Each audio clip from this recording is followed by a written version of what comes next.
He was a war hero and a dashing Greek-born prince, brimming with boundless energy and ambition. He's a very unflappable sort of character. He's a real leader.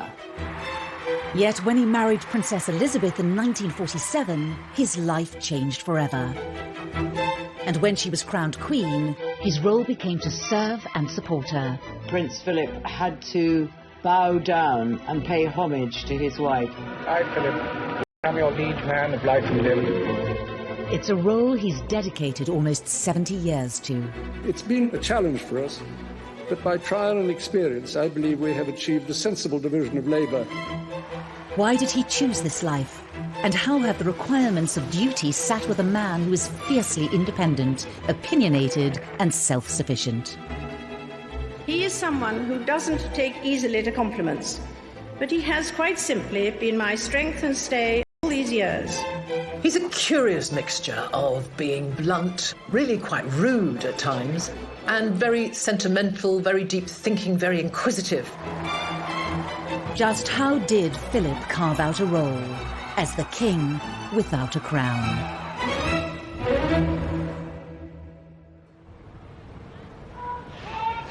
August 2017, and in the forecourt of Buckingham Palace, Prince Philip, the Duke of Edinburgh, is undertaking his last solo public engagement before retirement, a parade of the Royal Marines. He is 96 years old. It's over 70 years after his first official outing. In those years, he's packed in over 22,000 such events. He's been admirable in every sense and completely supportive of the Queen, and she would be the first to say that she really would have been very difficult to do it without him.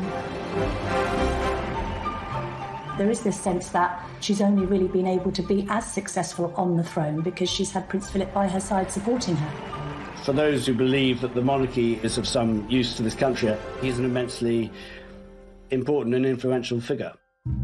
It's been a long, strange journey for the boy, born a virtually penniless prince of the Greek royal family in 1921. The thing about Prince Philip is that he never really had a home, or at least not for very long. Although he was born in Corfu, on the kitchen table, he wasn't there for very long and the family went into exile. They lived in Paris until he was about 8, but then when his mother became ill, his father decided to kind of close down the house. He suffered so much. His mother had been locked up in an asylum, his father had been an unfaithful man, and pretty much left Philip to fend. They just pushed him around like a parcel.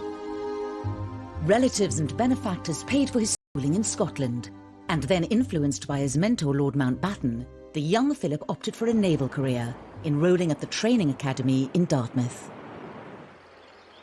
Health and muscular control are still important branches of naval training. The disciplined military environment suited Philip's temperament and provided some stability, something his own family had been unable to do. He was a very outdoorsy person. He loved playing cricket. He enjoyed running. He was always very competitive, so he enjoyed sport as long as he won. Philip became a star cadet and was an obvious candidate to entertain the two young princesses, Elizabeth and Margaret, when their parents, the King and Queen, came to visit. While they were at the captain's house, in walked Prince Philip, who sort of suggested that they go outside. Princess Elizabeth was enraptured, and she never really took her eyes off him for the whole visit.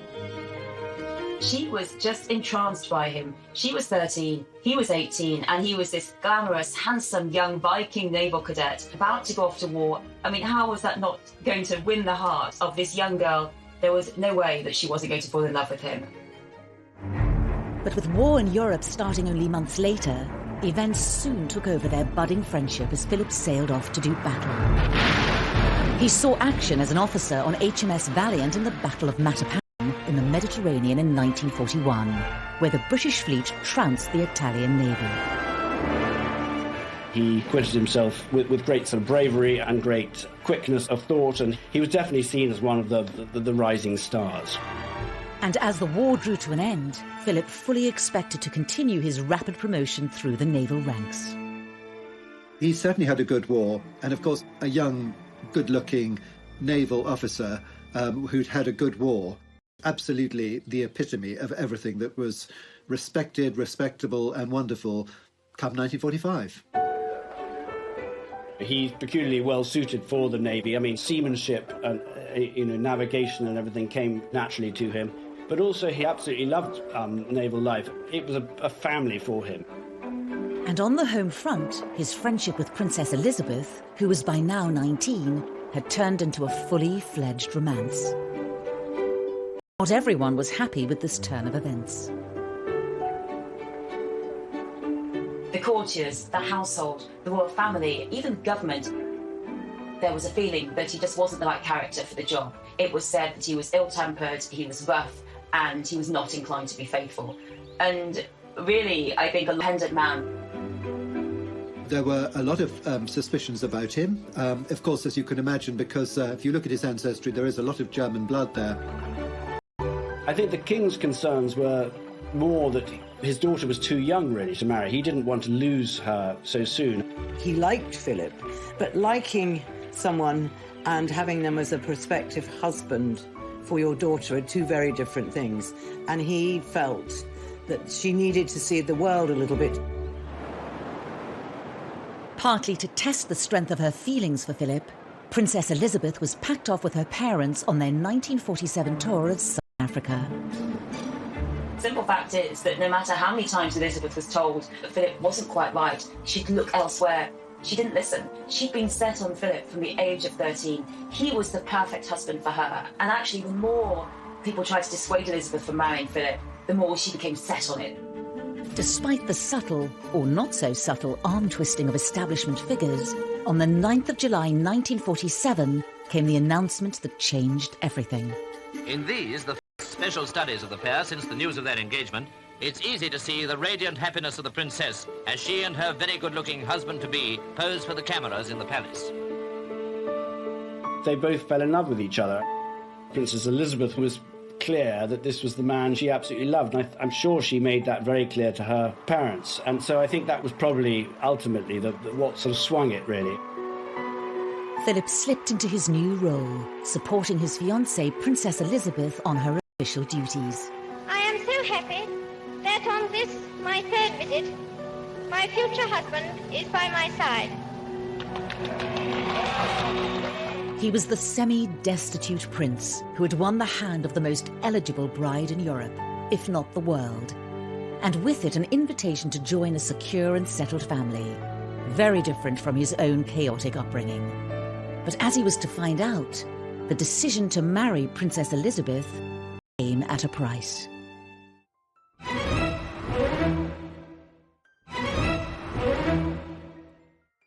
The 20th of November 1947, and all eyes were on Westminster Abbey.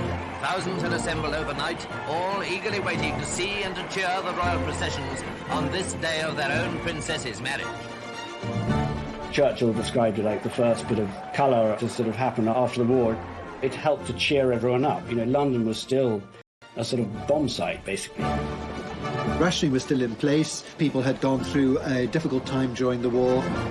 The country was drained and exhausted, yes, absolutely exhausted. In 1947, people became swept up with the euphoria of it, and suddenly this wedding of this gorgeous young couple was something that people could focus on. There's this beautiful wedding with a lovely gown and bridesmaids and all the things people had missed in the 40s and the late 30s. But when it came to compiling the guest list, there was one decision that indicated just how sensitive the establishment was to Philip's background. Prince Philip's sisters were not invited to the wedding because they were married to quite high-ranking German officers, one a member of the SS. His father had died during the war, so the only member of his family there was his mother.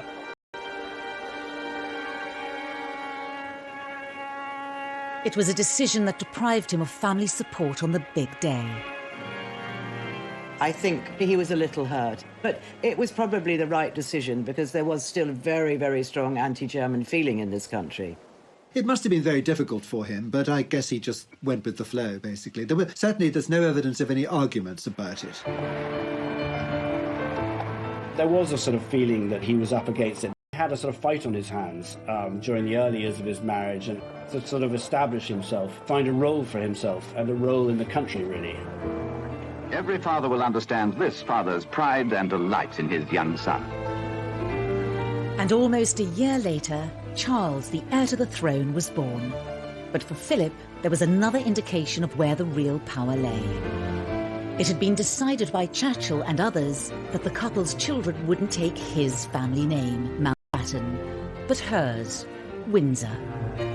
He said, you know, I'm nothing but a bloody amoeba. Some sort of happier compromise might have been found, but I think it definitely, you know, it created problems in the marriage, I think. Now, Prince Philip did actually argue against this, so I think it was an unhappy moment for him. As life settled down, Philip faced the question, what was his new role? He made a few tentative forays onto the public stage. Boxing at the Royal Albert Hall, and the Duke of Edinburgh was the guest of honour at the London Boys Club Championships. I'd like to say how delighted I am in that capacity to see this hall so full of people who are obviously well-wishers of the London Federation of Boys Clubs and of the Boys Clubs throughout Great Britain. But what he really wanted was to continue his highly successful naval career, and that meant a stint as an instructor.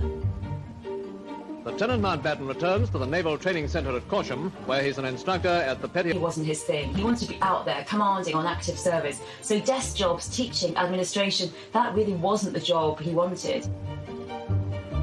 Malta greets the arrival of Princess Elizabeth. His luck changed when he was posted to Malta in 1949. It was famously what they described as their happiest time. It was a place where they could be free and people didn't gawp at them, and it was a very lovely time for them in all sorts of ways, and a very fulfilling one for him professionally as well. They were young. They were in love. They had frankly dumped their children with the grandparents and were having a good time. Princess Elizabeth was able to be the wife of Rand in her little car. They danced in the Phoenicia Hotel just outside Valletta. They went to polo matches, he played, and they had a lovely time, basically.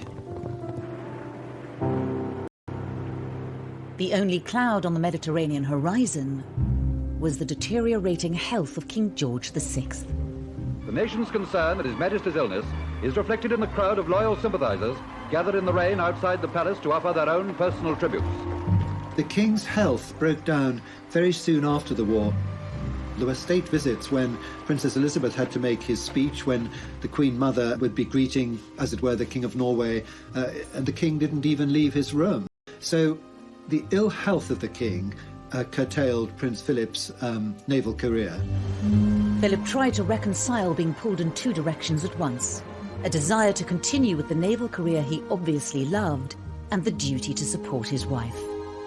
The Duke of Edinburgh, who of course holds the rank of Commander, Royal Navy, went to Chatham to unveil the World War II extension to the Naval War Memorial. I'm particularly proud to do this because, like all of us who served in the Navy during the war, I lost many friends and shipmates who are commemorated here. As the King's health worsened, Philip's dual role became increasingly difficult to balance. It was decided the young couple should undertake a tour of the Commonwealth in place of the King. When you look at the pictures of the King bidding farewell to his daughter, people must have wondered a little bit whether they would ever see each other again. Although Elizabeth and Philip were deputising for the King, they didn't necessarily know how ill he was. I think that both Elizabeth and Philip thought that he would continue, although much weakened in health, for many years to come. And it was while the Duke and Princess Elizabeth were staying in a lodge in Kenya that news came through which changed Philip's life forever. The death of George VI was a huge shock. Prince Philip looked as though the world had ended. It meant the end of his free life, really, and this was a sort of moment which he knew was going to happen at one stage, but he had sort of... And it fell to Philip to break the news to Elizabeth. Prince Philip took the Queen for a walk, and that's when he told her that she'd become Queen. Elizabeth had always been so devoted to her father, and to tell her in the middle of a tour that her father was dead and she had to go back to be Queen must have been a quite devastating job. The tour was abandoned and the couple returned to the UK, leaving their old lives behind in Africa. They flew back almost immediately, and there's that very poignant pictures of the Queen coming down the steps in black, as a young queen almost coming to claim her kingdom. For Philip, this was the moment when he realised that he was now going to be consort, and his role now was to walk 2 steps behind the Queen. And it was really a very difficult moment for him. I think it would have been difficult for many men in the 50s to have to walk behind their wives, to be the consort, to be the support. Had he been allowed to continue with his career, he might very well have reached the position of the most senior man in the Navy, because people who sailed with him did think that he had the talent possibly to have become First Sea Lord on his own merits. He'd just been promoted in the Navy, in the Royal Navy. The best years were ahead, he said later, but he had to give it up. He had to be at the Queen's side. And it was a massive sacrifice for him.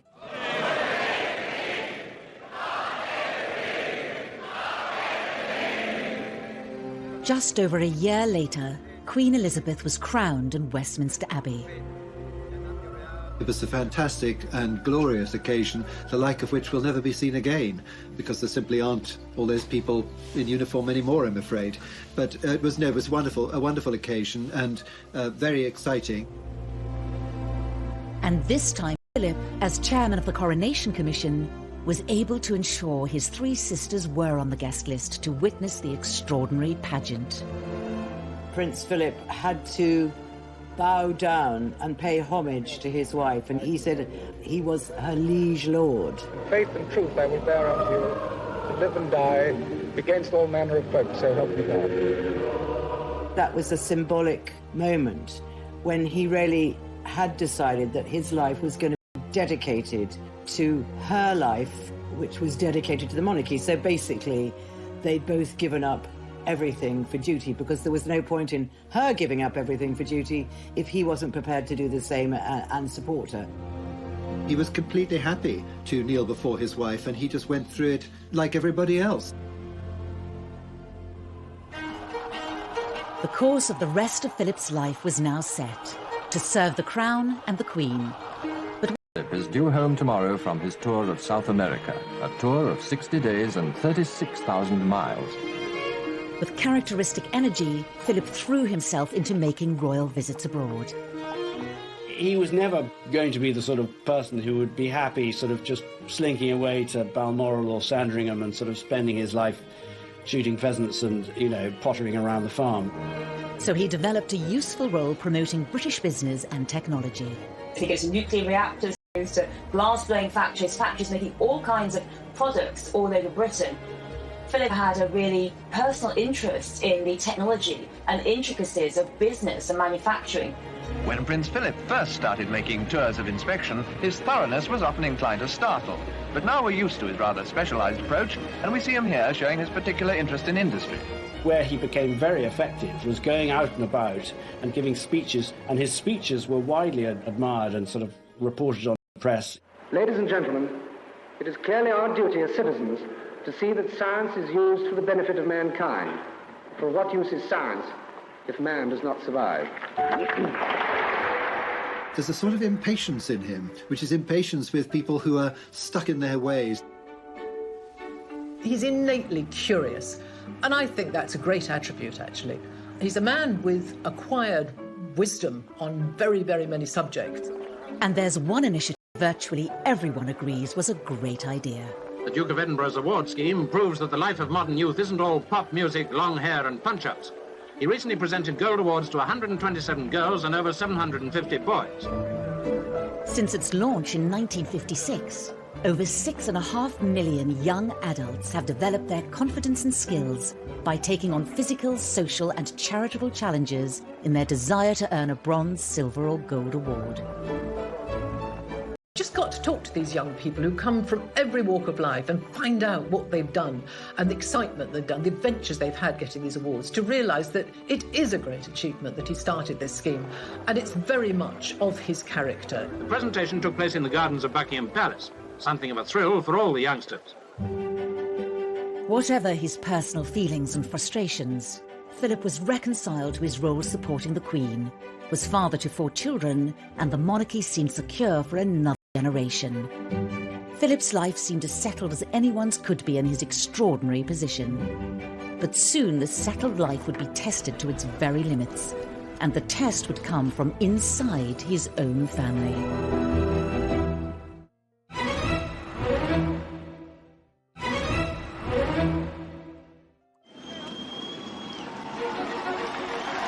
The anniversary of the Queen's coronation marked the start of a new era for the monarchy.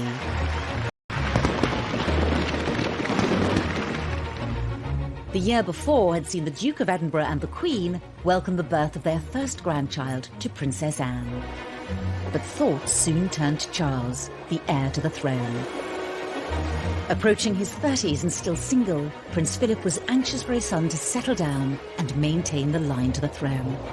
It was his father who had made all the decisions about the children during their lifetime. He very much was the one in the family who wore the trousers. So I think the fact that the role fell to him to give him a kick up the backside, to say now was the time, he couldn't just swan around with any number of pretty girls on his arm. And so, yes, it was probably natural for Prince Philip to take that role. When the Prince of Wales began courting Lady Diana Spencer, it seemed to many that he had met his match. But Charles was unsure. It fell to the Duke to urge his son to make a decision.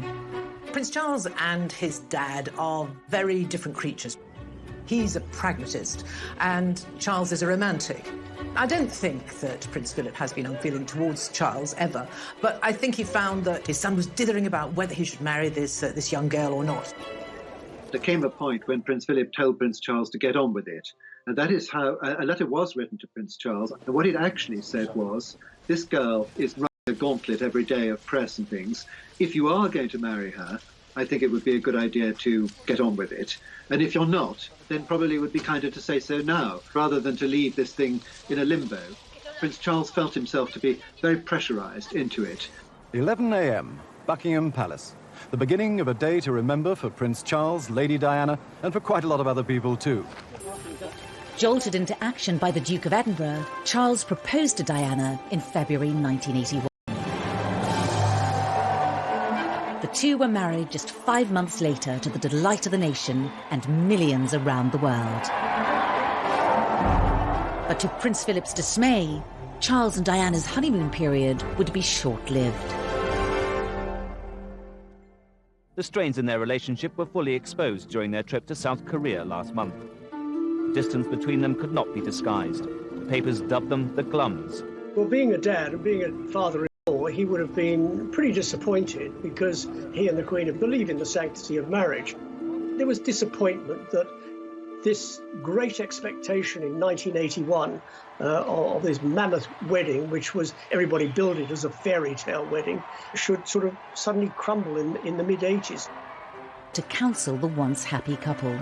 He wrote letters in which he tried to be a marriage counsellor, if you like, and she wrote back always saying, dearest Pa was the way she started letters, and she said, I think you really underestimate your skills as a marriage counsellor. And she also said, whatever happens, I will know always that you care.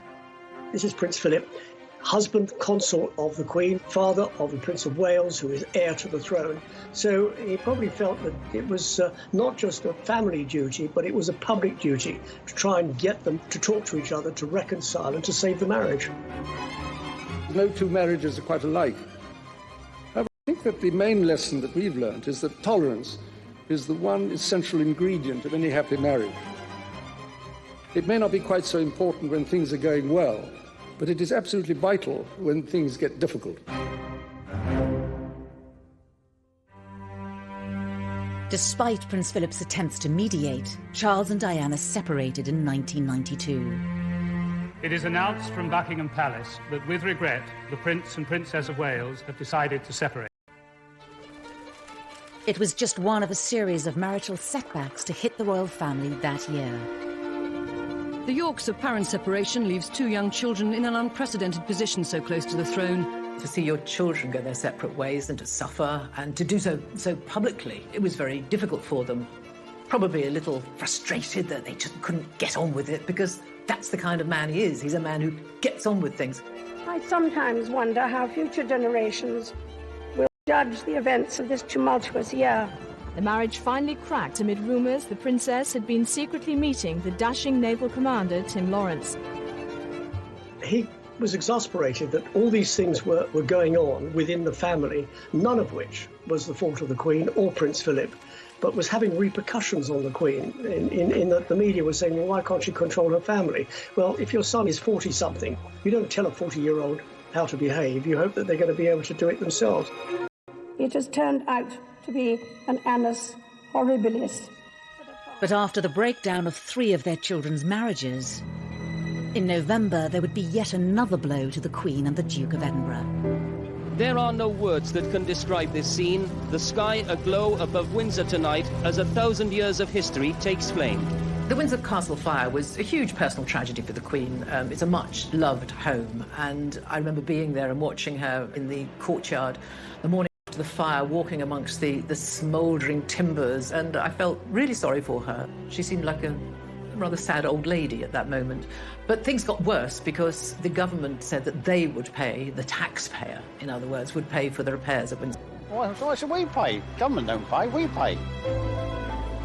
The Queen and Prince Philip were dropped into it, beyond their necks, right up to their eyebrows. With the Queen at the centre of press and public criticism, she would need Philip in his dual role as husband and consort more than ever. Philip was in Argentina when the fire broke out, and he spent long hours that evening on the phone to the Queen, trying to comfort her because she was absolutely distraught by what was happening. Philip decided he would take a leading role in the restoration project, and it's just the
sort of thing that a practical man like he could get on with really well, and oversaw practically all of it.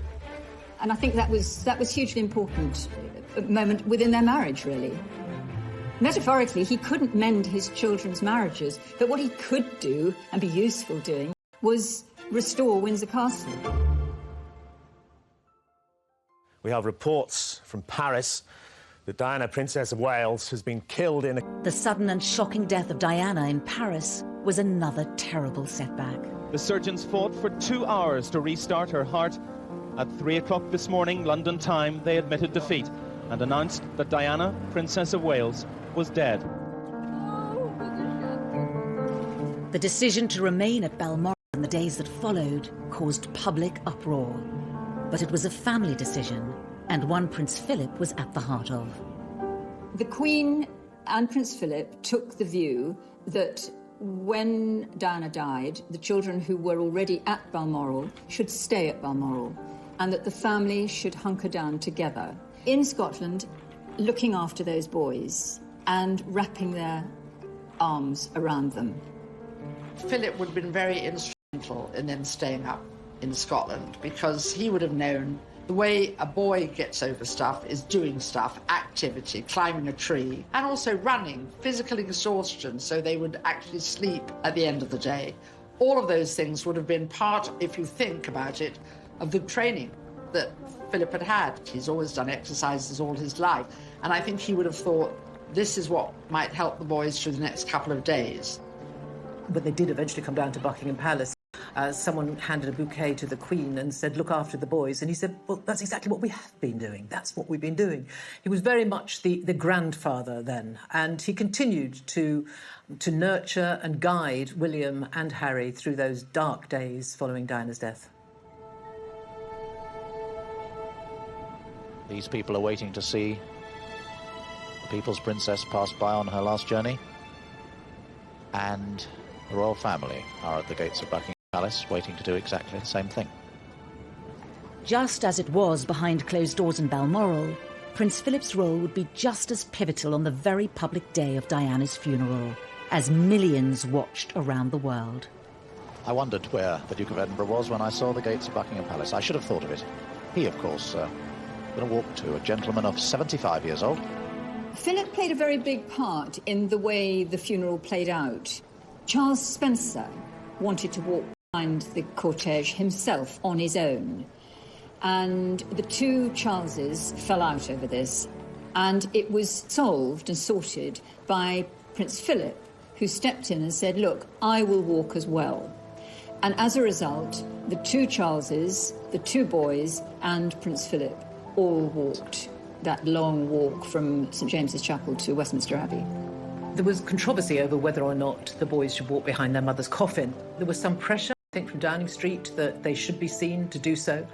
And in the end, will you walk? And so they did walk behind their mother's coffin, something that Harry to this day feels was not right for such a young lad, and was very traumatic for him.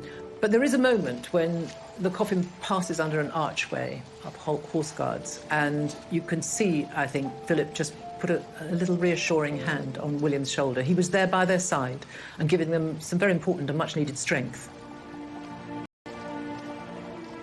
Prince Philip is known as having this gruff get-up-and-go side to his character, but he also has a very emotionally intelligent and sensitive side, especially to family things, because he had a very tough childhood himself. So I think because of that experience, it actually makes him more, not less sensitive to dealing with family problems. Toward the end of yet another tumultuous royal year, the Queen gave a speech on their 50th wedding anniversary, reserving special and rare public praise for her husband and consort. He is someone who doesn't take easily to compliments, but he has quite simply been my strength and stay all these years. And I and his whole family, and this and many other countries, owe him a debt greater than he would ever claim, or we shall ever know. When tragedy has struck, or when the monarchy has looked as though it was going through a rocky period, that's where Philip has really come into his own. He's a very unflappable sort of character. He's a real leader and a tower of strength.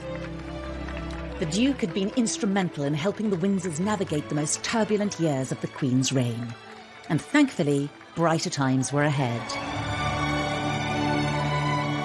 By 2002, the dark clouds over the royals lifted, as the British people came out in their millions to celebrate the Queen's Golden Jubilee. Prince Philip was, as ever, by her side to share in this momentous occasion. If ever the monarchy came close to real serious difficulty, it was during the 90s. But really, by 2002, the reception that the Queen got for her Jubilee just made all of that decades disaster go away, really. For Prince Philip, as the strength and stay of the monarch all of these years, he wanted a milestone himself, and 50 years on the throne was significant for him as her partner and right-hand man. He also enjoyed seeing the crowds, so he was very much in tune with those who were coming out well-wishing and enjoying it on behalf of his wife. And suddenly it seemed like they were having a royal renaissance. The royal family's popularity was at a high, thanks in no small part to the Duke of Edinburgh's unerring support. But fresh challenges would be just around the corner for the Queen's loyal consort. The reign moment of reckoning for Prince Philip.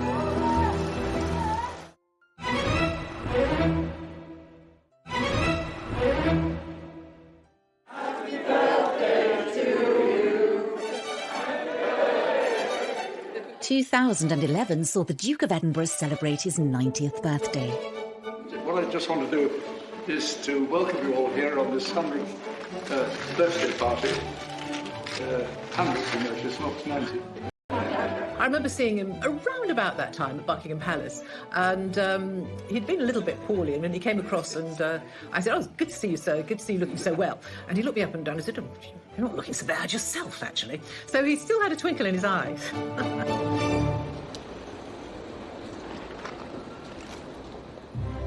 The Queen had a fitting birthday gift lined up for her husband, awarding him the post of Lord High Admiral of the Navy. Philip, Duke of Edinburgh, as we seek thy blessing upon him as Lord High Admiral. Obviously, he'd much rather have stayed in the Navy and earned that title, but he knows that that wasn't to be. He had another job to do, and that job which he took on and which he's adhered to all these years is simply to support the Queen in everything she does, first and foremost. Although when asked that, I mean, he said, regrets? What's the point of regrets? You know, there's no point in regret. See, practical man, no point in regretting. This is what it is. Get on with it. Nothing typified the Duke getting on with it more than the rain-soaked Diamond Jubilee of 2012. But on this occasion, Philip's dedication to duty came at a price. He stood there in the rain, as did the Queen. There seemed to be no shelter at all, and unfortunately the next day he was taken to hospital with an infection, and we realised that he wasn't going to be able to take further part in the Jubilee celebrations. It was a journey they should have made together, but today the Duke of Edinburgh's place was taken by Lady Diana Farnham. To many, it was a sign of things to come for the 90-year-old consort. That first time we saw her without him, and you knew that he would have been normally his normal 2 steps behind, we suddenly thought, oh, is this how it's going to be? The Prince of Wales and the Duchess of Cornwall joined her on her carriage procession. But Prince Philip should have been there, and it did not feel the same without him. In 2017, the Duke of Edinburgh brought the curtain down on over 65 years of royal service. At one of his last engagements, someone said, "Oh, I'm sorry to hear you're standing down." He said, "I'll stand up." He was feeling physically that maybe he should take it slower. But stand up he did. For the last of his stints as royal consort. And again, it was one of those days, if you hark back to 2012, that river pageant, it was chucking it down. Well, it was raining. It wasn't quite chucking it down, but he was in his raincoat and he had his bowler hat on. And he went out there at 96 to meet the soldiers, representatives of the Royal Marines and the officers, to say goodbye. That would have been quite a wrench for him because he'd been Captain General of the Royal Marines, so it was pretty important.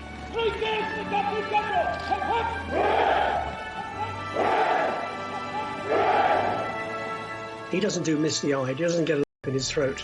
He's not that emotional. But, you know, there is life at the end of the tunnel, and giving one job up and going off to do something else. And doing something else was sorting out the Sandringham estate.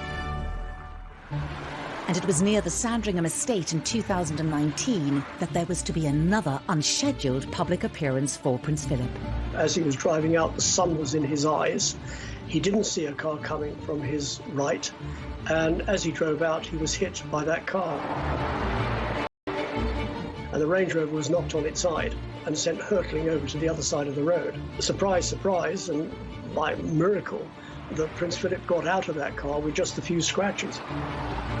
I remember writing a story saying that he had walked into his private secretary's office shortly afterwards and asked him for a plaster, and then only really told him about the accident when it was sort of coaxed out of him. So it was made more of a big deal than perhaps Prince Philip wanted it to be at the time. Luckily, the other passengers were not very badly hurt, but it was a moment of reckoning for Prince Philip, who by that age of 97 was quite old still to be driving. He apologised, and I think he has said he will no longer drive on public roads. But since then, there's been a picture of him driving on Windsor private roads. So you can't just get this man down. I mean, he's not going to up his independence. This is who he is. And I rather admire him for that. The British public has long loved Prince Philip because of, and sometimes despite, his colourful character. But how will history view the self-sufficient alpha male who gave up a promising naval career in deference to a life of royal service? In his position as consort to the Queen, he's been able to achieve so much more than he would have been as a commander in the Royal Navy, or, you know, I mean, what was he before that? He was basically a penniless, exiled prince. He is an action man, he's a doer. And so he has carved out areas that meant a great deal to us, hosted design awards, he has started the Duke of Edinburgh Awards scheme. All these things meant a great deal to him, and they are all about one thing in particular. They're focused on getting people to do things for themselves. That's what he wants. He wants people to learn by experience and explore this world. Driven by an unwavering focus on duty before all else, perhaps Prince Philip's greatest achievement has been transforming the role of conventional consort into one more like a king, with no need for a crown. For those who believe that the monarchy is of some use to this country, I think he's an immensely important and influential figure. Here we are, we still have a monarchy that is the envy of the world. Go into a newsagent everywhere, it's our royal family on the front of every magazine. We have the fairy story at the head of them all, and he's helped keep it there.